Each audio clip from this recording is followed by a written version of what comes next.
Thanks for joining us for Arkansas Week. Election Day draws near, and of course we'll begin with the political climate. Michael Hipplin joins us from KUAR Public Radio for Central Arkansas. David Keith from the journalism faculty at UCA. Ernie Dumas is an independent journalist, columnist for Arkansas Times. We've got some ballot issues in play too, and one of them involves medical marijuana, about which we have all read much lately. And Michael, we have now, in addition to the advocacy groups on a social basis, cultural basis, we have now rival groups of physicians apparently who are have opposite positions on the initiative. And of course, we're talking about the ballot issue that would permit the dispensing of marijuana, medical marijuana for patients with a doctor's commendation. Yeah, we had a group of doctors on Wednesday who held a press conference and stated that this is not a good way to treat pain. The lead physician at that press conference, Dr. David Smith with Baptist, spoke that we need more controlled ways to treat pain. He specializes in treating patients suffering and said that marijuana is not the way to do it, that you need more researched and medically approved methods of treating pain. But you also have other doctors who are advocating for this. Some of the people pushing for passage of this proposal have said there are a lot more doctors than we've heard from, that many are afraid of speaking publicly at this point before voters actually take this, and wouldn't speak publicly unless this is actually approved. Right, yeah, and I think that what these doctors are saying, Dr. Smith in part on Wednesday, is they say they haven't seen the scientific evidence, the true research.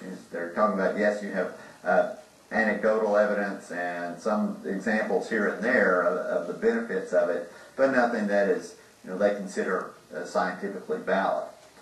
And that's their point is, and of course, proponents of it say, well, yes, that evidence is there, and it's just, again, an area where people have to make up their minds. The social aspect of it, of the compassionate care, of providing relief. I think some of the doctors who do support this is what they're looking at. We're treating our patients, and we have an idea, especially in end-of-life situations, that patients can benefit from this. Then they should have that opportunity to do so.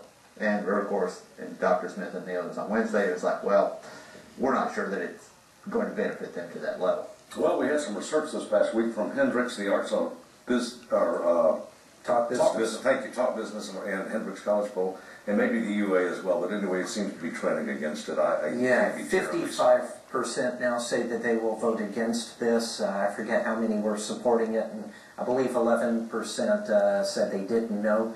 But that contrasts with the poll we had in August that showed at that time it was pretty even. So that suggests that perhaps the conservatives who have come out and really started rallying against this, you've had church groups speaking against this, seems to suggest that's having an impact and starting to look a little less likely that it might pass. Yeah, but although I would still say that this is one of those issues, and case in point, Michael mentioned doctors who may be afraid to speak for it. I wonder, and I do not know the methodology for the polling. Are people hesitant to say, "Oh, I favor marijuana" in a poll, but then they may vote for it anyway? I'm not saying it is going to pass, but I think you would have to. If I were conducting a poll, that's something I would certainly have to take into consideration and figure out a way to control for in my polling method. And maybe they did. I just don't know. Well, the polling has suggested for some time that when you just ask the question about medical marijuana, allowing marijuana to be used for medicinal purposes, a significant part of the population would support that. Yes, they're compassionate, and they're all having dealt with pain themselves, or family members at the end of life who suffered pain, and that would be a good thing.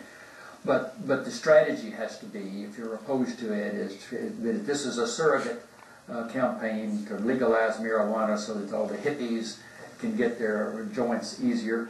So that's what the campaign against it basically does, and I think it's been effective, and I think it will be effective in persuading people, well, this is just a fig leaf for legalizing marijuana and letting everybody, the youngsters, have marijuana. And so that's what's driven, as that gets across, that's what's driven the poll numbers down, and I think it probably will be defeated. But And one aspect of it that I have heard some people raise concerns about is the provision in there that if you live more than 5 miles from a dispensary, you may grow your own limited amount of marijuana. I mean, 5 miles, that's one side of Conway to the other. and the way that the proposal is written and the number of dispensaries that would be in the state, almost everybody would probably be more than 5 miles from one.